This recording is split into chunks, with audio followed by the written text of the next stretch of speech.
Hello friends, my name's Friday. Excuse my whispering. I decided to record my video at 3 a.m. like a cryptid again. One day I'll fix my sleeping schedule. Anyway, did you know there's more than one way for the Dark Urge's first kill to go down? You know, the one where Alfira gets her internal organs turned into modern art? Yeah, turns out you can save her. Kind of. Before we dive in, timestamps are in the description if you want to skip to certain scenes. And yes, you'll notice 2 different characters in the footage. It's because I got sick, missed some recordings, and had to Frankenstein this video together, so just ignore that. Now, if you're new to this chaos, the Dark Urge is an origin character in Baldur's Gate 3 with an unfortunate tendency to, murder. Blank, out of nowhere. Just one day they're skipping down the street, the next day they're stopping you in your sleep. Just no telling with the Dark Urge. One of these victims of that urge is Alfira, a sweet bard you meet at Druid's Grove. She's a tiefling who lost her mentor, Lihala, and is trying to write a song to honor her memory. It's actually a really touching little subplot. You can help her with her lyrics. It can't hurt. I have an extra lute, if you want. I'll start from the beginning. We'll take it slow. Dance upon the stars tonight. Smile and pain will fade away. Words of mine will turn to ash when you cool the last light down. Moon reminds me of your grace, all the love I can't repay. Rest and know that I will pray. Farewell, my dear old friend.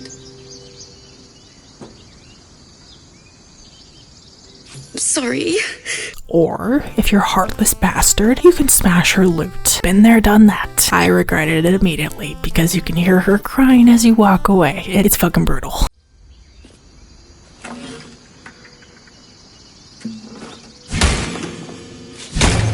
What did you do?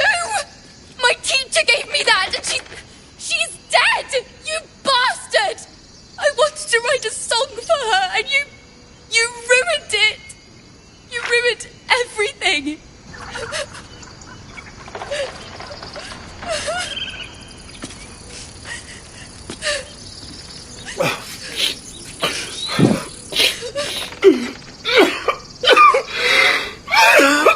But no matter what you choose, once you cross the bridge toward the goblin-infested ruins, Alfira shows up at your camp a few nights later and asks to join your party.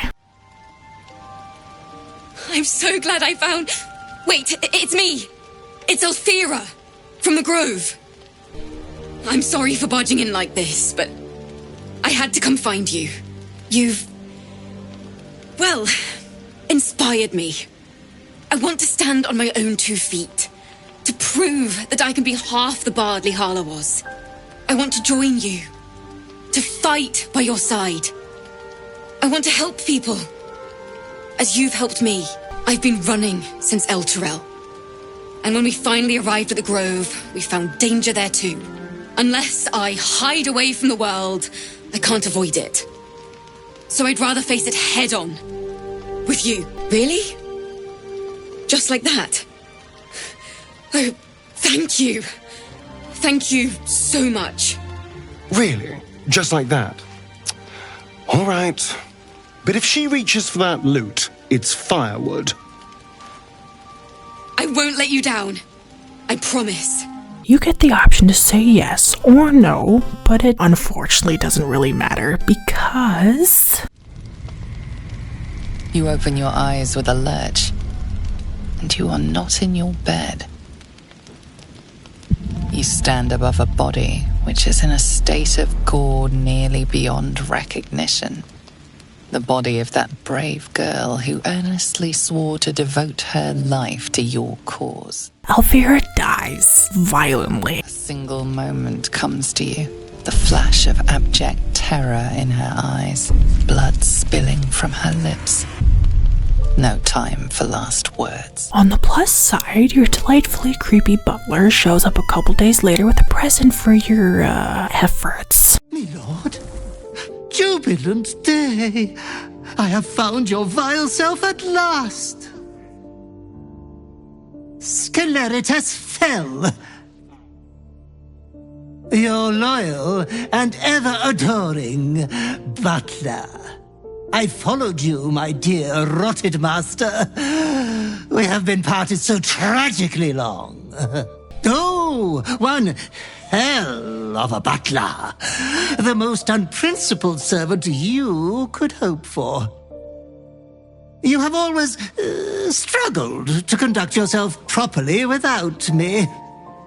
I found you following the stench of that bard. She reeked across the coast like a piece of dog muck on the road. Such fine work could never be done by a wretch like me.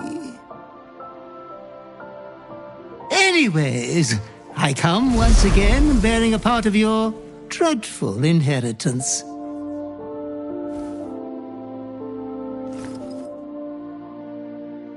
You earned this iniquitous prize through your great show of exceptional violence the other night. I'm sure Master will be better soon. A fellow of your fine breeding is never down for long. I cannot wait until your next act of shameless barbarity. If you've played Dirge before, you've probably seen this play out. But here's the twist. Alfira doesn't have to die. Let me show you how to save her. The first thing you need to do is turn on turn-based mode. Second is enable non-lethal attacks. The third is take Astarion, or any rogue for that matter, and plant them behind Alfira. And finally, sneak attack her until she's unconscious. Alternatively, you can use darkness or fog to stay hidden while you absolutely wail on her. But you have to knock her out before her turn. Otherwise, she'll heal herself in the worst case scenario. The Grove NPCs will step in and absolutely wreck your shit. Or they'll kill all the other tieflings, but you know, details. Important, make sure Alfira is meant to show up that night. If not, the event won't trigger and you'll have to knock her out all over again. If you pull it off, another bard will show up in your camp.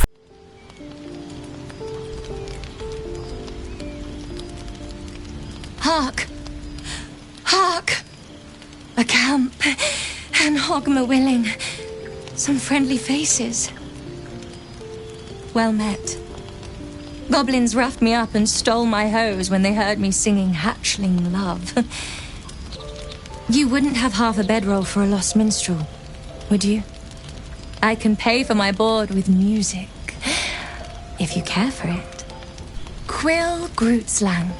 Soon to be published in the songbook Affairs in Ancient Abir, Songs of Draconic Love. If I make it to Baldur's Gate with my manuscript, that is. I'll just stay one night. Promise. Then I'll be gone. I know I'm Iceblood, but I get cold so fast. I need to be by the fire.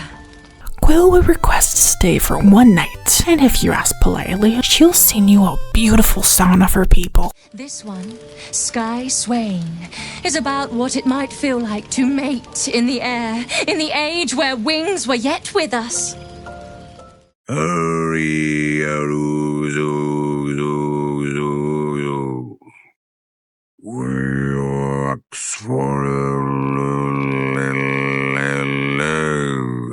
Zane loved it. You can tell by the way he's totally not hiding an existential horror. Those reverbs definitely won't haunt his dreams. Nope, not at all. Oh, there are 69 more verses. I'm only just beginning. All jokes aside, Mongolian throat singing, insanely cool. You add that to any song, and suddenly it sounds like the earth is whispering ancient secrets to you. Anyway, that night, Quill meets the same fate as Alfira, and your lovely butler still drops by to congratulate you. And depending on what kind of run you're playing, your character will either feel deep remorse or skip away whistling. Either way, Quill's gone. But wait! There's more! This is Larian Studios we're talking about. You thought they wouldn't account for every possibility? You can actually avoid killing anyone by offing yourself. I'm serious. If you off your Dirge character before the murder happens and revive them the next morning, the bard still dies, but hey, at least your hands are clean. And then one of the following nights after that, your butler shows up to scold you for not indulging in your urge. blood running through you feels so thick you can hear your arteries screaming as your restless body twitches. Oh, sweet master, you're shivering. You'll get sick if you don't have your sweetmeats. It is too sad. I am too late. The conditions were all set up for the perfect crime, and your precious knife arm didn't take the bait. You were meant to kill the bard, my liege, then throw her into a ditch, river, pit, bog, or what have you. At least I'm here now to direct you towards further atrocities worthy of your station. You truly have been lost without your butler, haven't you? I was so worried for your health during our long separation. Master, you should really take better care of yourself. Oh, it isn't good for you to go this long without garrotting little girls.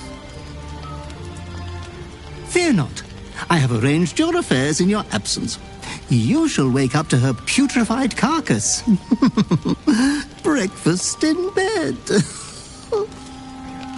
Ah, I can tell Master's mind has experienced a bit of treacle since last we met. Sceleritas fell. Your loyal and ever-adoring butler. I followed you, my dear rotted master. We have been parted so tragically long. You are a fellow of fine breeding. You shall have a chance to indulge again soon enough. And there will be a great prize when you do. I cannot wait until your next act of shameless barbarity. He lets you know that your betters are not impressed. You also don't get your cape, but hey, small price to pay for not committing murder. But hey, that cape is really good. So if the bard accidentally walks into your knife 46 times, it's completely fine. I understand. Now, what if someone else did the deed? Surely that breaks the script, right? Wrong. I had Astarion kill Quill just to see what would happen. And wouldn't you know it, Laren accounted for that too. Creepy little butler even comments on her death. You have always struggled to conduct yourself properly without me. At least the bard is gone now. I promise I will not speak of this little embarrassment again. But wait, it gets better. Astarion, the guy who murdered Quill, confronts Zane the next morning and accuses him of doing it. So, the bard's dead? Slaughtered, even. It's time to start talking.